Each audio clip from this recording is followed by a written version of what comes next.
Code थोड़ा सा review कर लेते हैं। ठीक है जी, मेरी स्क्रीन आप लोगों को नज़र आ रही होगी। अगर मेरी आवाज़ आप लोगों को सही नहीं आ रही है तो मुझे प्लीज़ बता दीजिएगा।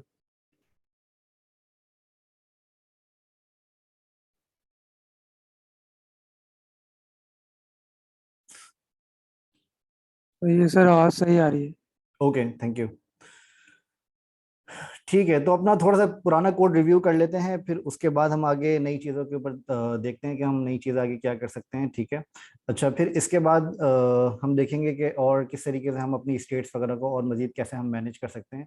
ठीक है। अच्छा, तो उम्मीद है आप लोगों ने पुराने सेशंस वगैरह देख लिए होंगे। अगर उसमें से आप लोगों में से किसी को कोई क्वेश्चन है तो प्लीज़ मुझे मैसेज कर दें, तो मैं उन क्वेश्चंस का भी आंसर कर दूंगा आप लोगों को। ठीक है। अच्छा, जैसे कि हमने अपने पुराने सेशंस के अंदर हमने देखा था कि रिएक्ट के अंदर सबसे पहले तो हमने ये देखा था कि पैकेज डॉट जेसन वगैरह का क्या काम होता है। ठीक है, उसका अगर आप लोगों को नहीं पता है तो आप लोग पुराने सेशंस को देख लीजिएगा। फिर उसके बाद हमने जेसन के फॉर्मेट को हमने देखा था कि जेसन का फॉर्मेट क्या होता है और किस तरीके से हम उसको अप्लाई करते हैं। ठीक है। फिर उसके अलावा हमने पुराने सेशंस के अंदर ये भी देखा था कि जेसन के फॉर्मेट को हम किस तरीके से क्रिएट करते हैं, और जेसन के फॉर्मेट के अंदर अगर हम हमारे पास मल्टीपल डेटा टाइप्स हमारे पास क्या होती हैं, उसके बारे में भी हमने पिछले सेशंस के अंदर हमने देखा था। जैसे कि फॉर एग्जांपल एक आपके पास एक की वैल्यू होती है, फिर उसके अलावा आपके पास जो आपकी की जो वैल्यू है आपके पास, वो आपके पास स्ट्रिंग भी हो सकती है, अरे भी हो सकती है और इंटीजर भी हो सकती है। ठीक है, तो इस तरह के हमने फॉर्मेट्स के बारे में पुराने सेशंस के अंदर हमने देखा था। अच्छा, फिर इसके अलावा हमने पुराने सेशंस लास्ट सेशन के अंदर हमने ये देखा था कि हम एपीआई को किस तरीके से इंटीग्रेट करते हैं और उसका डेटा जो है, जो एपीआई के अंदर रिक्वेस्ट क्या होती है और रिस्पांस क्या होता है, वो हमने लास्ट सेशन के अंदर हमने देखा था। जिसका कोड हमारे पास ये वाला कोड है जो कि हमने एपीआई के लिए लिखा था अपना। ठीक है। इसके अंदर मैंने आप लोगों को ये बताया था कि एक डमी यूआरएल आप लोगों के पास होगा। इस डमी यूआरएल के थ्रू आप लोग एपीआई एक फैच करेंगे और उसका डेटा आप लोग रिटर्न करके एक अलग स्टेट में सेव करेंगे, और उस स्टेट के जरिए आप डेटा को जो है वो नीचे लिस्ट डाउन करेंगे जो आपके पास यहाँ पर डेटा आ रहा है। ठीक है, ये वाला जो डेटा आपके पास आ रहा है। ठीक है, तो इसको हमने लास्ट सेशन के अंदर हमने ये चीज़ देखी थी। अच्छा, अच्छा, ये वाला डेटा आप लोगों को यहाँ पे नजर आ रहा है, जैसे कि आप लोग यहाँ पे देख सकते हैं। यहाँ पर आपके पास इस तरह का डेटा आ रहा है जिसमें सोनिया फॉल्स और ये वाला डेटा आ रहा है। फिर इसके अलावा हमने लास्ट सेशन के अंदर हमने ये भी देखा था कि इसके अंदर फिल्टर किस तरीके से हम अप्लाई करते हैं, और फिल्टर के अलावा फाइंड हम कैसे अप्लाई करते हैं। ठीक है, ये फाइंड और फिल्टर का हमने डिफरेंस देखा था, और ये देखा था कि इसके यूज केसेस क्या हो सकते हैं। अगर इसके इसके अंदर आप लोगों में से किसी को भी कोई क्वेश्चन है, कोई कंफ्यूजन है, तो मुझे प्लीज बता दीजिएगा, मैं आप लोगों को ये दोबारा समझा दूंगा। ठीक है। ओके, तो मैं इसी लेक्चर को मैं आगे लेके चलता हूँ। ठीक है। अच्छा, अब इसके अंदर आज हम देखेंगे कि थोड़ा सा जो फॉर्म्स आपके होते हैं, जैसे कि अगर आपने एचटीएमएल फॉर्म्स वगैरह के ऊपर अगर आपने काम किया है, तो एचटीएमएल के आपके पास कुछ फील्ड्स होती हैं जो कि आप लोगों को जो कि आप लोगों के फॉर्म्स कहलाए जाते हैं। ठीक है, फॉर्म्स जैसे जिसके अंदर आपके पास इनपुट फील्ड्स होती हैं, टेक्स्ट एरिया होता है, या फिर आपके पास टेक्स्ट एरिया होता है, या फिर आपके पास कोई ड्रॉप डाउन वगैरह होता है फॉर्म के अंदर, तो वो किस तरीके से आप इम्प्लीमेंट करते हैं रिएक्ट जेएस के अंदर। ठीक है, और उसकी वैल्यूज वगैरह को कैसे गेट करते हैं और उसके अंदर उसको कैसे किस तरीके से स्टेट्स वगैरह में सेव करते हैं, वो चीज़ आज के सेशन के अंदर हम देखेंगे कि वो किस तरीके से हम ये वाला काम हम कर सकते हैं। ठीक है। अच्छा, ये वाला बहुत इंपॉर्टेंट पार्ट है जिसको अगर आप लोग अगर मिस करेंगे तो फिर ये आगे जाके बहुत ज़्यादा प्रॉब्लम आप लोगों को आएगी, क्योंकि ये वाला पार्ट आपका बहुत ज़्यादा इंपॉर्टेंट है, और ये वाला पार्ट आपका बहुत ज़्यादा यूज़ भी होता है। जैसे आपका फॉर्म्स वगैरह हैं वो आपके रिएक्ट जेएस वगैरह के अंदर काफ़ी बहुत ज़्यादा यूज़ होते हैं, और इनके अंदर मैं थोड़ा सा एक बेसिक वैलिडेशन वगैरह भी आपको बताऊंगा कि बेसिक वैलिडेशन हम किस तरीके से कर सकते हैं रिएक्ट जेएस के अंदर। ठीक है। अच्छा, सबसे पहले मैं यहाँ पे क्या करता हूँ, सबसे पहले मैं यहाँ पे एक बेसिक सा एक फॉर्म क्रिएट कर देता हूँ। ठीक है, सबसे पहले मैं यहाँ पे एक बेसिक सा फॉर्म क्रिएट कर देता हूँ। इस फॉर्म के अंदर मैं यहाँ पे एक हेडिंग दे देता हूँ, फॉर एग्जांपल H1, और इसको मैं कर देता हूँ फॉर्म। ठीक है, ये मैंने हेडिंग यहाँ पर दे दी फॉर्म की, और अगर मैं इसको यहाँ पे देखूंगा तो आपको यहाँ पे एक H1 की हेडिंग नजर आ रही है फॉर्म की, और मैंने यहाँ पे एक फॉर्म का एक टैग मैंने यहाँ पे लगा दिया। ठीक है, जो कि हमारा HTML का टैग होता है। अच्छा, इस फॉर्म के टैग के अंदर आप लोग अपने मल्टीपल अलग अलग फॉर्म्स यहाँ पे बना सकते हैं जो कि आपके HTML फॉर्म्स होते हैं। ठीक है, अब फॉर एग्जांपल यहाँ पर मैं आपका एक फॉर्म बनाता हूँ जिसके अंदर मैं यहाँ पे एक डिव बनाता हूँ सबसे पहले, और इस डिव के अंदर मैं क्लास नेम अप्लाई करता हूँ। क्लास नेम फॉर एग्जांपल मैं यहाँ पे कुछ भी दे देता हूँ, जैसे for example form dash group. ठीक है। इसी के अंदर मैं एक लेबल क्रिएट करता हूँ, यहाँ पर मैं दे देता हूँ फर्स्ट नेम, ठीक है। और यहाँ पर मैं एक इनपुट क्रिएट करता हूँ, इसका मैं दे देता हूँ लास्ट नेम, ठीक, सॉरी, इस इनपुट का मैं नेम दे देता हूँ, इस इनपुट का मैं नेम दे देता हूँ फॉर एग्जांपल फर्स्ट नेम, ठीक है। और इसकी मैं वैल्यू डिफाइन कर दूंगा। वैल्यू मेरी इसकी क्या होनी चाहिए, फिलहाल मैं वैल्यू इसकी एम्प्टी रख देता हूँ, ठीक है। मैं आपको एक वैल्यू के बारे में बताता हूँ कि ये वैल्यूज आप किस तरह से इसकी अपडेट कर सकते हैं, ठीक है। अच्छा, यहाँ पे मैंने एक फॉर्म बनाया जिसके अंदर मैंने एक लेबल बनाया और इस लेबल के अंदर मैंने एक इनपुट बनाया है, ठीक है। अच्छा, अब ये जो इनपुट वगैरह मैंने बनाया है यहाँ पे, इसके अंदर अगर मैं यहाँ पे एक सीएसएस पे भी इसकी मैं थोड़ी सी स्टाइलिंग अगर मैं अप्लाई कर दूँ तो ये थोड़ा सा इसका लुक एंड फील भी बेटर हो जाएगा। फॉर एग्जाम्पल यहाँ पर मैं अप्लाई कर देता हूँ फॉर्म डैश ग्रुप, इसके ऊपर मैं अप्लाई करता हूँ फॉर एग्जांपल शिफ्ट टेस्ट करने के लिए बॉर्डर सॉलिड 1 पिक्सल रेड। अगर ये अप्लाई हो जाता है तो मैं फौरन ही इसके ऊपर अप्लाई कर दूंगा, ठीक है। तो आपको यहाँ पे बॉर्डर नजर आ रहा है जो कि मैंने फॉर्म ग्रुप के ऊपर मैंने अप्लाई कर दिया। अच्छा, अगर आप लोगों को ये HTML CSS के बारे में आइडिया नहीं है तो आप लोग मेरे जो है वो फ्रंट एंड डेवलपमेंट के जो लेक्चर्स हैं, जो सेशंस है, वो आप लोग देख लीजिएगा। उसमें आप लोगों को ये HTML CSS का बहुत अच्छे तरीके से आप लोगों को आइडिया हो जाएगा, ठीक है। अच्छा, मैंने एक फॉर्म ग्रुप बनाया और फॉर्म ग्रुप बनाने के बाद मैंने यहाँ पे क्या किया कि मैं एक और बताता हूँ फॉर्म ग्रुप के अंदर जो मेरे पास लेबल है इसको मैं बता देता हूँ फॉर एग्जांपल डिस्प्ले ब्लॉक, ठीक है। और इसी के साथ मैं बता देता हूँ फॉर्म ग्रुप के अंदर जो मेरा इनपुट है इसके ऊपर मैं स्टाइल बता देता हूँ for example with 100%, for example, ठीक है। अच्छा, अब अगर मैं अपने फॉर्म को देखूंगा तो यहाँ पर मेरा ये 100% पर आ गया। पहले ये मेरा एक लाइन में आ रहा था, अब ये मेरा 100% पर आ गया है, ठीक है। फॉर्म ग्रुप को मैं एक काम करता हूँ, इसके ऊपर इसका जो फॉर्म आ रहा है मेरे पास, इसको मैं एक क्लास अप्लाई कर देता हूँ फॉर्म, ठीक है। इस क्लास को मैं यहाँ पे थोड़ी सी स्टाइलिंग में अप्लाई कर देता हूँ, form with for example 400 pixel. और इसके ऊपर मैं बैकग्राउंड अप्लाई कर देता हूँ फॉर एग्जाम्पल ग्रे, ठीक है। और इसके ऊपर मैं इसके साथ साथ पैडिंग 20 पिक्सल और बॉर्डर रेडियस 10 पिक्सल, ठीक है। अब आपको यहाँ पे फॉर्म नजर आ रहा है, इसको मैं सेंटर लाइन कर देता हूँ 0 और ऑटो, इससे ये सेंटर में आ गया मेरा फॉर्म। थोड़ा सा स्टाइल में इनपुट पे भी अप्लाई कर देता हूँ, फॉर एग्जाम्पल इसको मैं दे देता हूँ हाइट 30 px या 50 px, ठीक है, ताकि आप लोगों को एक क्लियरली नजर आ जाए। इसके ऊपर मैं अप्लाई करता हूँ बॉर्डर सॉलिड 1 px, ठीक है। अच्छा, इसका कलर्स मैं थोड़ा सा चेंज कर देता हूँ ताकि ये काफ़ी थोड़ा सा बोरिंग ना हो, थोड़ा सा अट्रैक्टिव हो जाए, ठीक है। इसके ऊपर कलर चेंज करने के लिए सिंपली मैं इसके ऊपर माउस ओवर करूंगा तो यहाँ पे मेरे पास ऐसे कलर का बॉक्स आ जाता है VS कोड के अंदर। तो एक कलर भी मैं यहाँ पे इस तरीके से अप्लाई कर सकता हूँ, ठीक है। एक कलर मैंने अप्लाई किया और ये कलर अप्लाई करने के बाद फर्स्ट नेम जो मेरा लेबल आ रहा है इस लेबल के ऊपर भी मैंने स्टाइल अप्लाई कर दिया। इसके ऊपर मैं मार्जिन बॉटम अप्लाई कर देता हूँ ताकि थोड़ा सा स्पेस आ जाए 6 px। और यहाँ पर मैं बॉर्डर रेडियस अप्लाई कर देता हूँ फॉर एग्जाम्पल 40 px, ठीक है। तो मेरे पास यहाँ पे बॉर्डर भी आ गया, ओके। अच्छा, अब इसके बाद में यहाँ पे कुछ और फील्ड्स भी मैं बना देता हूँ। फॉर एग्जाम्पल यहाँ पर एक फील्ड और मैंने बनाई, वो है लास्ट नेम की। और इसी के साथ साथ मैंने एक और फील्ड बनाई, इस फील्ड का मैंने दे दिया ईमेल एड्रेस, ठीक है। इसी के साथ साथ मैंने एक और फील्ड बनाई, इस फील्ड का को मैंने बता दिया पासवर्ड। और इसी के साथ मैंने एक और फील्ड बनाई, इसको मैंने बता दिया कंफर्म पासवर्ड, ठीक है। ये इसको मैं अलग अलग नेम दे देता हूँ जो कि मेरे यूनिक नेम होने चाहिए, confirm confirm password, okay. Password के अंदर मैं बता देता हूँ पासवर्ड और ईमेल एड्रेस के अंदर मैं बता देता हूँ ईमेल ईमेल एड्रेस। और लास्ट नेम में कर देता हूँ मैं लास्ट नेम, ठीक है। अब ये फॉर्म मेरे पास यहाँ पे क्रिएट हो गया है, ओके।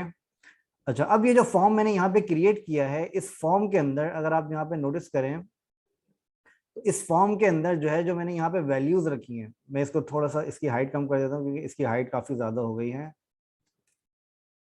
35 px, ठीक है। ओके,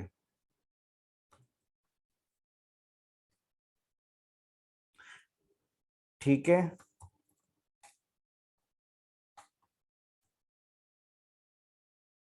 ओके, अच्छा, अब ये जो फॉर्म के अंदर अगर आप यहाँ पे वैल्यू पे अगर आप नोटिस करेंगे तो यहाँ पे जो इसकी वैल्यू मैंने रखी है वो रखी है मैंने एम्प्टी इन सारे फॉर्म्स की, ठीक है।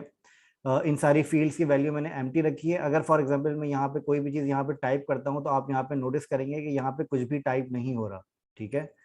अगर मैं यहाँ पे कुछ भी टाइप करता हूँ तो वो यहाँ पे टाइप नहीं हो रहा, ठीक है। मैं यहाँ पे भी टाइप कर रहा हूँ जो कि आपको नजर नहीं आ रहा, जाहिर है मेरे कीबोर्ड के ऊपर मैं टाइप कर रहा हूँ, लेकिन यहाँ पे कुछ भी टाइप नहीं हो रहा है, ओके।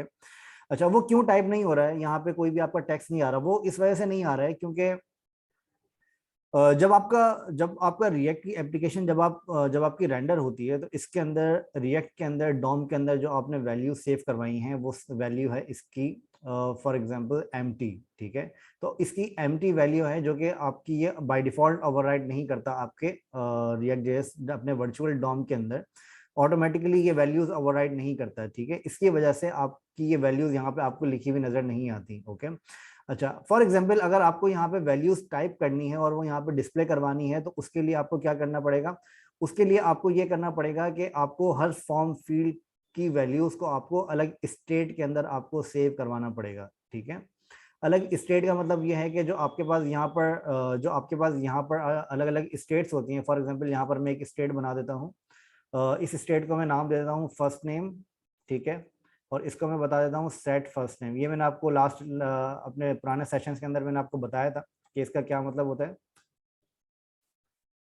ठीक है। इस तरीके से मैंने एक स्टेट बना दी फर्स्ट नेम की, मतलब ये मेरा फर्स्ट नेम हो गया। इसी तरीके से मैं अपनी स्टेट बना दूंगा लास्ट नेम की, ठीक है। तो अभी मैं क्या करता हूँ, अभी मैं सिर्फ एक स्टेट बना देता हूँ ताकि आप लोगों को उससे आइडिया हो जाए, फिर उसके बाद मैं आप लोगों को अलग अलग स्टेट्स बनाकर भी मैं दिखा देता हूँ, ठीक है। अभी मैंने फिलहाल यहाँ पे दो स्टेट्स बना दी हैं जिसके अंदर एक मेरा वेरिएबल है और एक मेरा फंक्शन है जिसके थ्रू मैं अपनी वैल्यू को ओवरराइड कर सकता हूँ, ठीक है। अच्छा, अब फॉर एग्जांपल मैं यहाँ पे एक और फंक्शन यहाँ पे बनाता हूँ जैसे कि मैंने आपको लास्ट लेक्चर के अंदर बताया था। फॉर एग्जांपल मैं यहाँ पे एक फंक्शन बनाता हूँ ऑन चेंज का इवेंट, ठीक है। इसके अंदर मैं बताता हूँ एक फंक्शन कॉल होना चाहिए, जब भी मैं इसके ऊपर कोई भी चीज टाइप करूँ तो उसके अंदर बाय डिफॉल्ट आपका ऑन चेंज का फंक्शन ऑटोमेटिकली ट्रिगर होता है, ठीक है। अच्छा, ऑन चेंज का फंक्शन जब ट्रिगर हो तो उसके लिए मैं क्या करूंगा, उसके लिए सबसे पहले मैं ये करता हूँ कि मुझे अब ऑन चेंज के ऊपर अपनी इस वैल्यू को अपडेट करवाना है, ठीक है। इस वैल्यू को अपडेट करवाने के लिए सबसे पहले मैं यहाँ पे जो मेरी एम्प्टी स्ट्रिंग आ रहा है, जो मेरे पास एम्प्टी मैंने यहाँ पे वैल्यू डाली हुई है, ये एम्प्टी को हटा के मैं यहाँ पे वो वैल्यू कॉल करवाऊंगा जो मुझे प्रिंट करवानी है यहाँ पे। फॉर एग्जाम्पल अभी यहाँ पे मैं फर्स्ट नेम प्रिंट करवा देता हूँ, ठीक है। अच्छा, फर्स्ट नेम की वैल्यू क्या है, फर्स्ट नेम की वैल्यू है आपकी एम्प्टी, ठीक है। बाय डिफॉल्ट वैल्यू आपकी फर्स्ट नेम की है जो जो है एम्प्टी, ठीक है। अब आपको फर्स्ट नेम को आपको अपडेट करना है। अपडेट करने के लिए आपके पास कौन सा फंक्शन है, अपडेट करने के लिए आपके पास फर्स्ट नेम का फंक्शन है सेट फर्स्ट नेम के नाम से, जो कि आपको कॉल करना पड़ेगा, ठीक है। अच्छा, जब भी आप किसी भी इनपुट की वैल्यू को आप अपडेट करते हैं तो उसके लिए आपके पास एक अलग से एट्रीब्यूट, एक अलग से उसकी कुछ वैल्यूज होती हैं जो कि मैं आपको अभी बताता हूँ। अब फॉर एग्जाम्पल अब जब मैं यहाँ पे ऑन चेंज का इवेंट जब मैं कॉल करूंगा तो इसके अंदर मैं बताता हूँ कि जब ये ऑन चेंज का इवेंट कॉल हो तो यहाँ पर इसके पास जो वैल्यू तो यहाँ पर जो फंक्शन कॉल होना चाहिए वो होना चाहिए फर्स्ट नेम चेंज हैंडलर। ये मैंने अपना फंक्शन बता दिया जो कि ये कॉल होना चाहिए, ठीक है। और यहाँ पे मैं इस फंक्शन को मैं क्रिएट कर देता हूँ। अगर आप लोगों ने ये चीज़ें नहीं देखी हैं तो आप लोग लास्ट सेशन मेरा देख लीजिएगा, पुराने सेशन देख लीजिएगा, उसके अंदर आप लोगों को ये फंक्शंस वगैरह किस तरह से क्रिएट करते हैं, क्यों क्रिएट करते हैं, ये आपको उसमें समझ में आ जाएगा, ठीक है।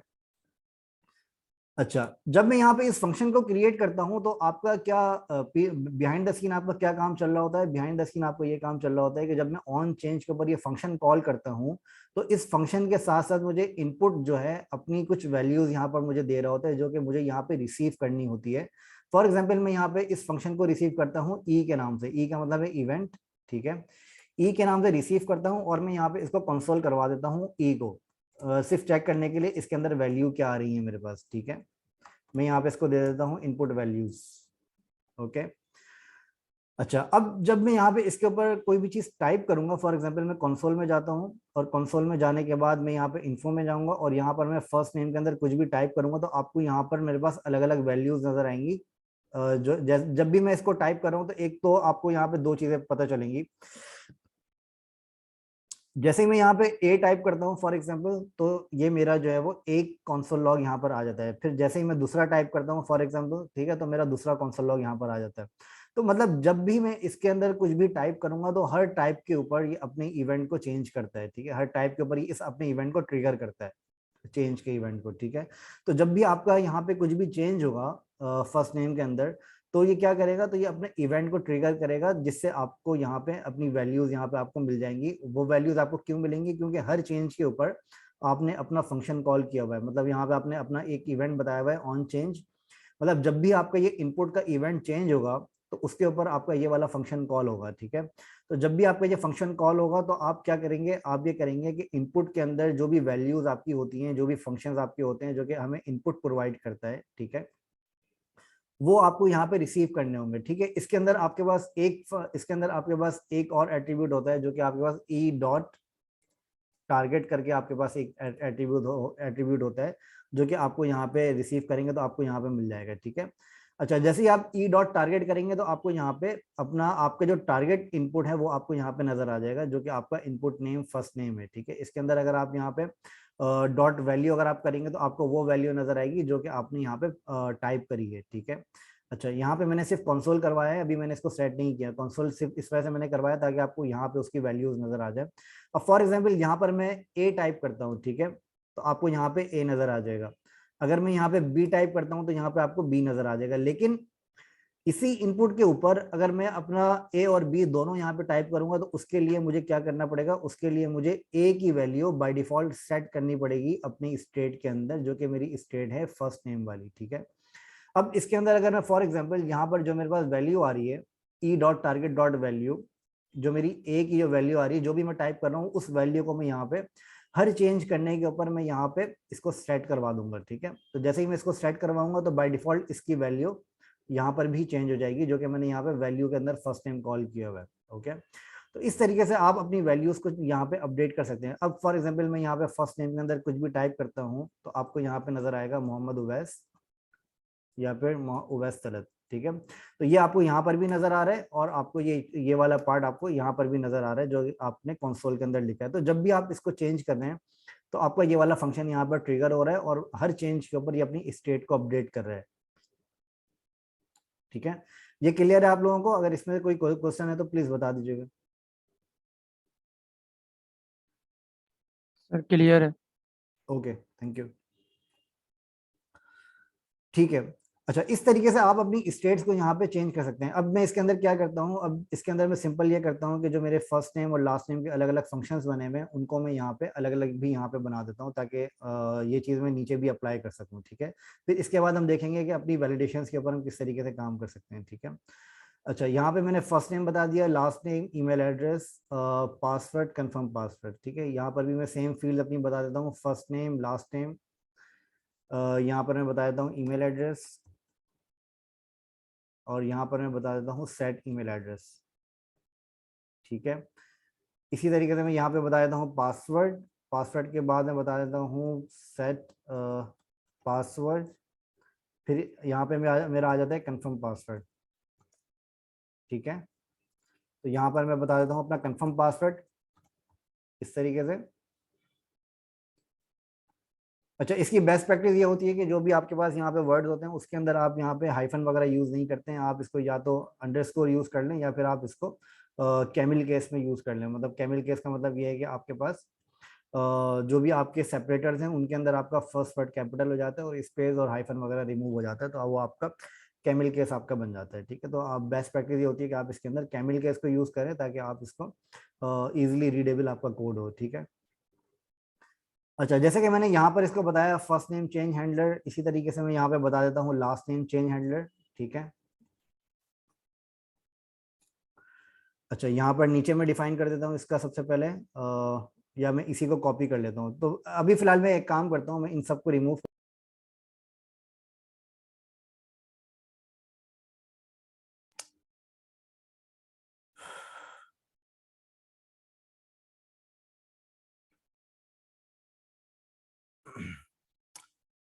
ओके। अच्छा, इसी तरीके से मैं यहाँ पे क्या करता हूँ, मैं यहाँ पे फर्स्ट नेम की एक फील्ड मैंने रखी, इसको मैं फर्स्ट नेम से हटा के मैं इसको कर देता हूँ ईमेल एड्रेस, ठीक है, और यहाँ पर भी मैं कर देता हूँ ईमेल एड्रेस। ओके, और यहाँ पर मैं कर देता हूँ email address change handler, email address change handler. ठीक है, और यही सेम फंक्शन में यहाँ ऊपर अप्लाई कर देता हूँ ताकि ये चीज़ मेरी क्लियर हो जाए। यहाँ पर मेरा होगा ईमेल एड्रेस चेंज हैंडलर, और यहाँ पर मेरा आ जाता है पासवर्ड चेंज हैंडलर। ठीक है,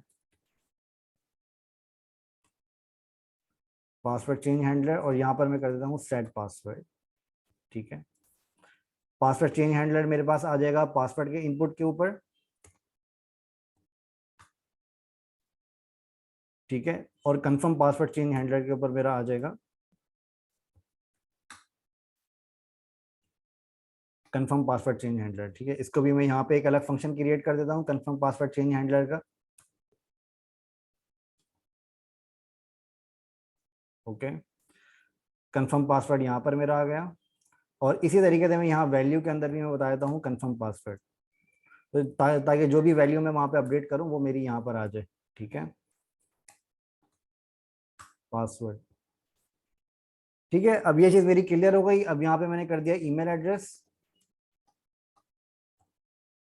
ईमेल एड्रेस, और यहाँ पर मैंने कर दिया ऑन चेंज के अंदर ईमेल एड्रेस चेंज हैंडलर। यहाँ पे ईमेल एड्रेस प्रिंट हो रहा है मेरा, यहाँ पर मेरा पासवर्ड प्रिंट हो रहा है, और यहाँ पे मेरा कंफर्म पासवर्ड प्रिंट हो रहा है। ठीक है, इसी तरीके से मैं अपने स्टेट के अंदर भी सारी वेब फील्ड्स को मैं रिमूव करके सिर्फ 3 फील्ड में यहाँ पे रखता हूँ, जो कि मेरी ईमेल एड्रेस है, पासवर्ड है और कंफर्म पासवर्ड है। ठीक है, ये 3 फील्ड मैंने यहाँ पे रख दी। अच्छा, इसी तरीके से सेट कंफर्म पासवर्ड आ जाएगा, सेट पासवर्ड आ जाएगा, और यहाँ पे आ जाएगा सेट ईमेल एड्रेस। ठीक है, अच्छा, अब जब मैं यहाँ पे इसको देखूंगा तो यहाँ पे मेरे पास 3 अलग अलग फील्ड्स मेरे पास आएंगी, जो कि मेरी ईमेल एड्रेस है, पासवर्ड है और कंफर्म पासवर्ड है। ठीक है, अच्छा, पासवर्ड के अंदर आप लोगों को पता होगा, जैसे अगर आप लोगों ने HTML यूज किया है तो पासवर्ड के अंदर जो इसकी टाइप होती है वो होती है पासवर्ड। ठीक है, तो ताकि आपका पासवर्ड जो है वो नजर नहीं आए, तो आपकी टाइप जो है वो पासवर्ड होती है। ठीक है, तो जब भी मैं यहाँ पे कुछ टाइप करूंगा तो आपका पासवर्ड यहाँ पे नजर नहीं आएगा, लेकिन ईमेल एड्रेस आपको नजर आएगा। ठीक है, अच्छा, अब फॉर एग्जाम्पल आपको यहाँ पर आपको यहाँ पर एक बटन भी क्रिएट करना होता है। अच्छा, जैसे मैं यहाँ पे एक बटन क्रिएट करता हूँ, फॉर एग्जाम्पल बटन का मैं यहाँ पे रख देता हूँ सबमिट या फिर लॉगिन। ठीक है, या मैं इसको कर देता हूँ सिंपल रजिस्टर।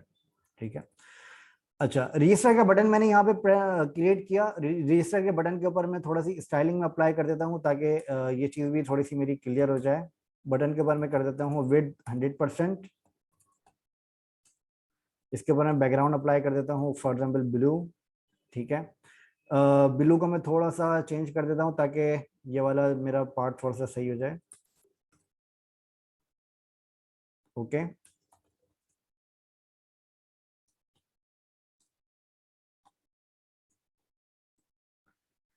ठीक है, तो यहाँ पे मेरा ये बटन आ गया।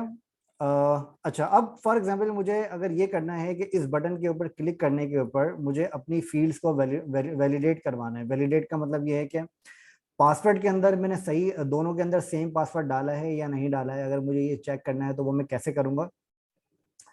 अच्छा, वो चेक करने से पहले मैं क्या करूंगा, सबसे पहले मेरे पास जो मेरा रजिस्टर का जो बटन है, ये बटन मेरा डिसेबल होना चाहिए अगर ये पासवर्ड मैंने सही नहीं डाला है फॉर एग्जांपल। ठीक है, तो ये वाला बटन मेरा डिसेबल होना चाहिए। ठीक है, अच्छा, इस बटन को डिसेबल करने के लिए मेरे पास यहाँ पर कोई वैल्यू इस तरह की होनी चाहिए जिसके थ्रू मैं अपने इस फॉर्म को वैलिडेट कर सकूँ। ठीक है, अच्छा, फॉर एग्जांपल मेरे पास यहाँ पे सबसे पहले तो मुझे यहाँ पे एक चीज़ ये चेक करनी है कि जो मैंने पासवर्ड और कंफर्म पासवर्ड डाला है इसके अंदर कोई वैल्यू है या नहीं है। ठीक है, सबसे पहले मुझे ये चीज़ चेक करनी है। अच्छा, जो वैल्यू मुझे एम्प्टी चेक करनी है उसके अंदर ईमेल एड्रेस भी आ जाता है मेरा, और पासवर्ड भी आ जाता है, और कंफर्म पासवर्ड भी आ जाता है। ठीक है, तो इन सारी फील्ड्स के अंदर आपके पास वैल्यूज होनी चाहिए, तब आपका ये फॉर्म जो है ये आपका सबमिट होना चाहिए, अदरवाइज ये फॉर्म आपका सबमिट नहीं होना चाहिए। ओके,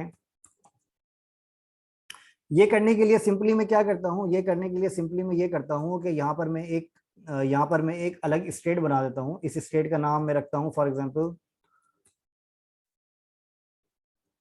इस स्टेट का मैं नाम यहाँ पे रख देता हूँ फॉर एग्जांपल इज वैलिड, और यहाँ पर मैंने एक फंक्शन भी बता दिया सेट इज वैलिड। ठीक है, अच्छा, इस तरीके से भी मैं इसको कर सकता हूँ, या फिर मैं इसको ऐसे भी कर सकता हूँ कि या फिर मैं इसको ऐसे भी कर सकता हूँ कि जो मेरे पास स्टेट है, अगर मैं चाहूँ तो इसको बगैर स्टेट के भी मैं मैनेज कर सकता हूँ। फॉर एग्जांपल अगर मैं यहाँ पर एक अलग से वेरिएबल बना दूं इस वैलिड के नाम से और मैं यहाँ पे स्टेट नहीं बनाऊं, तो इस तरीके से भी मैं इसके ऊपर काम कर सकता हूँ, ताकि ये वाली चीज़ जो है मुझे स्टेट अपडेट नहीं करनी पड़ेगी। ये वाला पार्ट मैं अपनी ये वाला पार्ट जो है मैं अपनी इस रेंडर के फंक्शन के अंदर ही मैं इस चीज़ को मैनेज कर सकता हूँ। ठीक है, तो बाय डिफॉल्ट जो मेरा इज वैलिड है उसकी जो वैल्यू वैल्यू रखूंगा मैं, वो रखूंगा फॉल्स, क्योंकि बाय डिफॉल्ट आपका जो फॉर्म है ये वो फॉर्म आपका इज वैलिड जो है वो फॉल्स होगा। फॉल्स का मतलब ये है कि ये वाला फॉर्म आपका वैलिड नहीं होगा। ठीक है, अच्छा वैलिड क्यों नहीं होगा? वैलिड इसलिए नहीं होगा क्योंकि जैसे ही आप यहाँ पर आते हैं और आप जैसे ही आप यहाँ पर आते हैं तो आपके पास जो ईमेल एड्रेस और पासवर्ड की जो फील्ड है आपके पास, ठीक है, ये वाली फील्ड आपके पास जो है ईमेल एड्रेस और पासवर्ड की जो आपके पास फील्ड्स है, ये वाली फील्ड्स बाय डिफॉल्ट आपके पास एम्प्टी होंगी। ठीक है, एम्प्टी होंगी, इस वजह से आपके पास ये इज वैलिड हमने यहाँ पे फॉल्स रखा है। ठीक है, तो आपका वैलिड जो है ये बाय डिफॉल्ट फॉल्स होगा। अगर आप इसको चेक करना चाहते हैं कि आपकी ये आपका जो फॉर्म है वो वैलिड डेटा है या नहीं है, उसको करने के लिए आपको यहाँ पे अपनी कंडीशंस बनानी होंगी। अच्छा, फॉर एग्जाम्पल आप यहाँ पे एक कंडीशन बनाते हैं। सबसे पहले आप ये चेक करते हैं कि जो आपका फर्स्ट नेम है, जो आप सॉरी जो आपका ईमेल एड्रेस है, इसके अंदर कोई वैल्यू है या नहीं है। ठीक है, इसको चेक करने के लिए आपने यहाँ पे बता दिया कि आपका ईमेल एड्रेस जो है वो होना चाहिए। अगर आपका ईमेल एड्रेस जो है वो नहीं है, फॉर एग्जांपल, ठीक है, अगर आपका ईमेल एड्रेस नहीं है तो आपकी इज वैलिड जो है वो आपका हो जाना चाहिए फॉल्स। ठीक है, इसी तरीके से मैं यहाँ पे बता देता हूँ एल्स के अंदर, एल्स के अंदर मैं यहाँ पे बता देता हूँ इज वैलिड ट्रू। अच्छा, इसका मतलब ये है कि जो आपका ईमेल एड्रेस है, अगर इसको ये नहीं मिलेगा तो इसका मतलब ये है कि आपका जो फॉर्म है वो वैलिड नहीं है, मतलब इसका ये फॉल्स हो जाएगा। अगर ये आपका ईमेल एड्रेस वैलिड है तो आपका ये आ जाएगा इस कंडीशन के अंदर, जिसके अंदर आप यहाँ पे बता देंगे इज वैलिड ट्रू। ठीक है, यहाँ पर मैं आपको यहाँ पे एक कंडीशन, एक और यहाँ पे ऑपरेटर बताता हूँ जो कि आपका आप इस ऑपरेटर के थ्रू चेक कर सकते हैं। या तो आपका ईमेल एड्रेस नहीं है, या फिर आपका मतलब ये वाला जो आपका पार्ट होता है ये आपका होता है और का साइन होता है। ठीक है, और का मतलब होता है या मतलब ये नहीं है आपके पास, या फिर आपके पास पासवर्ड नहीं है। ठीक है, ये जो एक्सक्लेमेशन का साइन होता है ये आपका होता है ये आपका होता है नॉट का, मतलब पासवर्ड, अगर पासवर्ड नहीं है तब भी आपकी ये वाली कंडीशन ट्रू हो जाएगी। ठीक है, अगर आपका ईमेल एड्रेस नहीं है, या फिर आपका पासवर्ड नहीं है, या फिर आपका कंफर्म पासवर्ड नहीं है। ठीक है, या फिर आपका कंफर्म पासवर्ड नहीं है, तो फिर आपके पास आपका जो फॉर्म है वो आपका इज वैलिड फॉल्स है, अदरवाइज आपका फॉर्म इज वैलिड ट्रू है।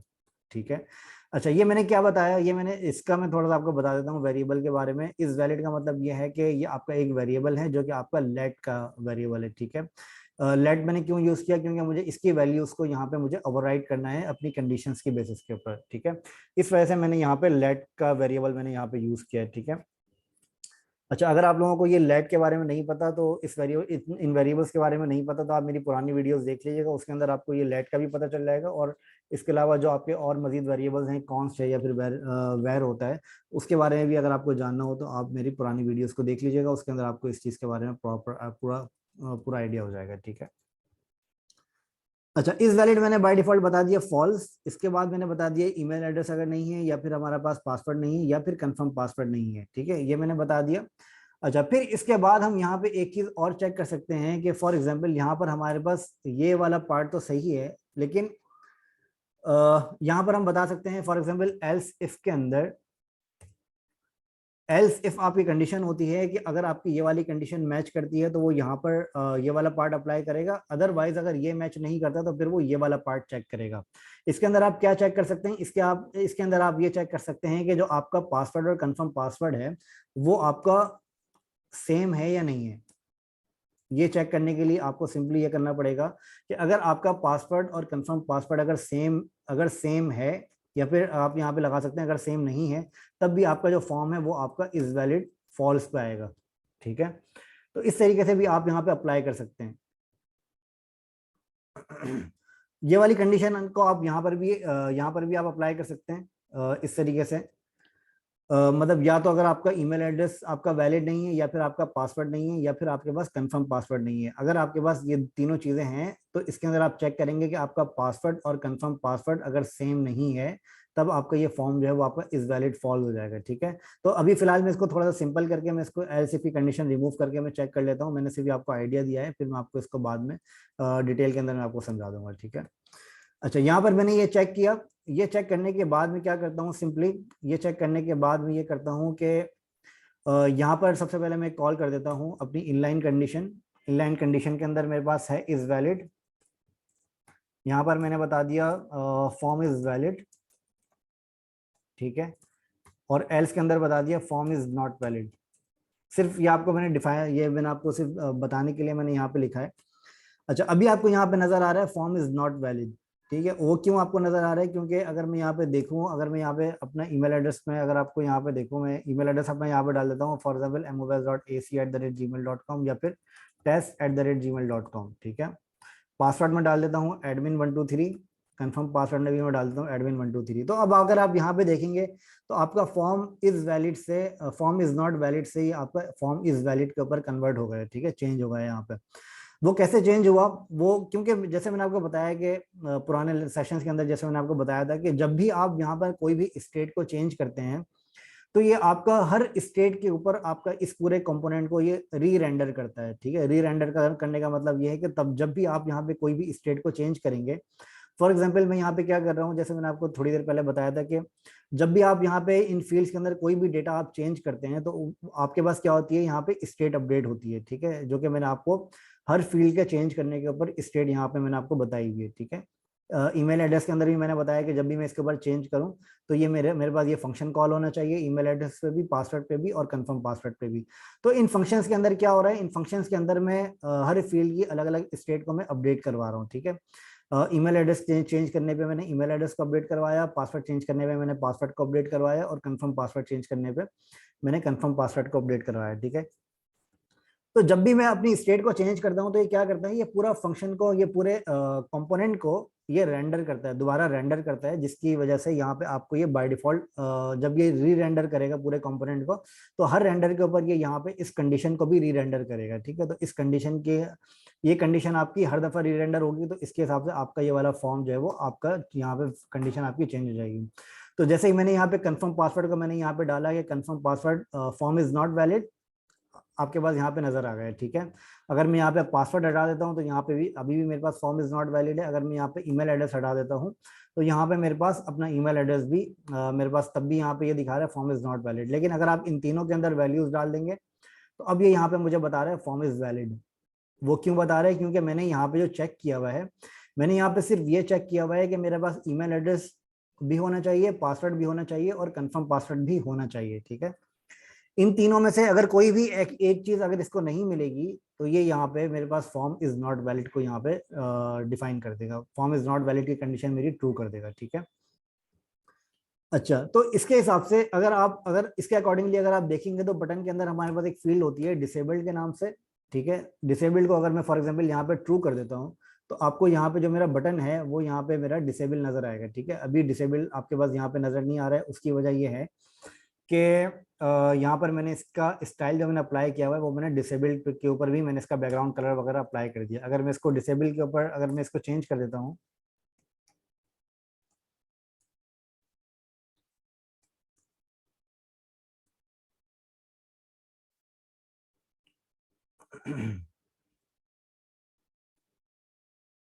ठीक है। अब अगर आप यहाँ पे देखेंगे तो मेरे पास रजिस्टर का जो बटन है वो मेरे पास डिसेबल्ड फॉर्म के अंदर आ रहा है, ठीक है।